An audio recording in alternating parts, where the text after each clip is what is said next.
never knew, you know, as a Boston Celtic player, you were always despised by people of color outside of Boston, and or Red Sox or Patriots, whatever it is. You were always despised. The time I knew that that Larry Bird had crossed over and made a difference was the first day I saw him in the black barbershop on the wall with a picture of him. That is when I knew that Larry Bird had made that jump and that leap.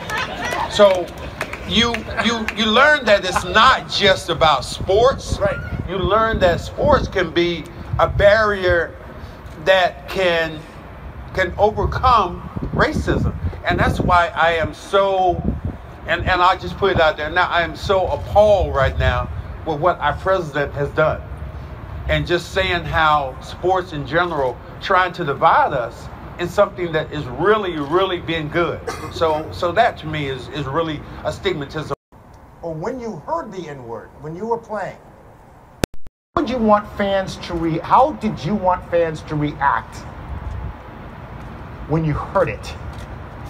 And someone else is saying it. Well, you know, here's the thing. I don't think that you can fully appreciate that word being said unless you're black, and if you hear it that way in a crowd of people.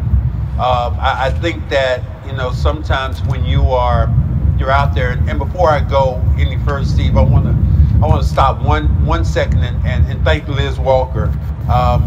Liz, you have been my hero, okay, for a long time. As a broadcaster, being black in this city, I've learned so much from you and watching you just being a professional. Now, Steve, you talk about being an African American and hearing certain things. When I first became a broadcaster here in Boston, from the South, trying to get my words together, at the time somebody said, well, I was the professor of Ebonics. What city could that possibly happen in, that you would have a person of color being criticized in that way? So I've learned one thing about being black or whatever it is, that you have to be beyond or be better than that next person in front of you.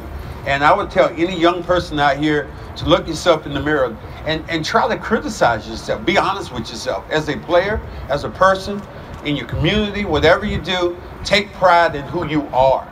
The examples. It doesn't make any difference about being called the N-word, using the word, whatever it is. You're better than what people call you. And you have to your testament has to be of that.